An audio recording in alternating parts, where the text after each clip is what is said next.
Həyatın müğənni Səidə Sultan ləqəbli müğənnidəndir. Deməli, mən sosial şəbəkələrdə 2 gündür bu qadının bilmirəm hansı vəziyyətdə olduğu, hansı vəziyyətdə olmadığı bəllidir.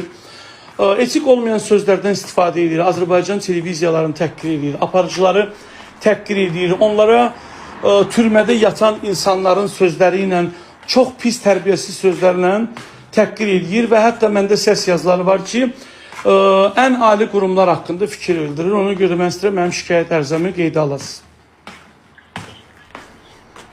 Bəli, bütün sosial şəbəkələrdə var, bütün televiziya aparıcılarını adlandırır. Onlara türmədə yatan insanlar haqqında sözlər var. Deyir ki, misal üçün də siz nə bilim nələr söz. Bu türmədə yatanlar bilirdi, onu mən türmədə yatmamışam. Və mən bu xanım haqqında şikayətdəyəm. Çünki bu xanım bütün televiziya işçilərini təhqir edir. Ümumilikdə cəmiyyəti çuşqa adlandırır, səviyyəsiz adlandırır, çağırışa çağırır cəmaatı ki, gəlin belə eləyək, belə eləyək. Bunun bir-iki dənə, bilmirəm, türmədə yatıb çıxan dostları var, nələri var, bunlara güvənir. Ona görə mən istəyirəm ərzəm daxil olsun ki, mən də sabah gedim Daxili İşlər Nazirliyinə şikayətimi verim.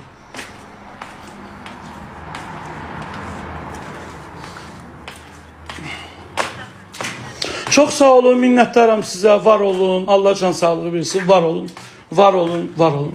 Var olun, var olun. Vəkilimə də sabah verəcəyəm, məhkəməyə verəcəyəm. Gələrsən sənin o AOY dostların, buradan da o bəzi aparıcılar deyirəm ki, tüpürüm sizin üzvünüzə. Kül sizin başınıza ki, siz hansısa bir hallanan, mallanan, özün tanımayanın bir əlində qalmışsın. Mən 2 gündür dözürdüm. Bu da ucu sənə bəsdir. Bax, indi biləsən ki, bundan sonra mənim haqqımda danışacaq. Hər bir kəlmə sənin əleyhivə işləyəcək. Çünki hədəsdir, bəsdir. Gedərsən, devlətin yanında cavabı verərsən ki, sən kimsən ki, ümumiyyətcə televiziyalar haqqında çıxıb deyirsən ki, siz çuşqasız, siz pavilyonsuz, yəni pozğunxanasız, nəsiz, nəsiz. İndi sənin o müğənni dostlarıma da buradan deyirəm.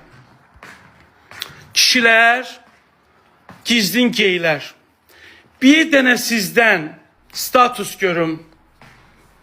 Görüm ki, televiziyaları pisləbisiz. Sizin o geyliyinizi, Dağıstana gedib kimi ilə görüşdüyünüzü, yanınızda işçi gəzdirdiyiniz başqa adamı deməsəm ha, mən atamın oğlu Tolik döyürəm. Sizə buradan deyirəm. Biriniz siz çıxıb biz televiziyalarımıza əsassız şəkildə biz aparıcılar təhqir eləyəsə, sizin əməllərinizi bu cəmiyyətə deməyən sizin tarif.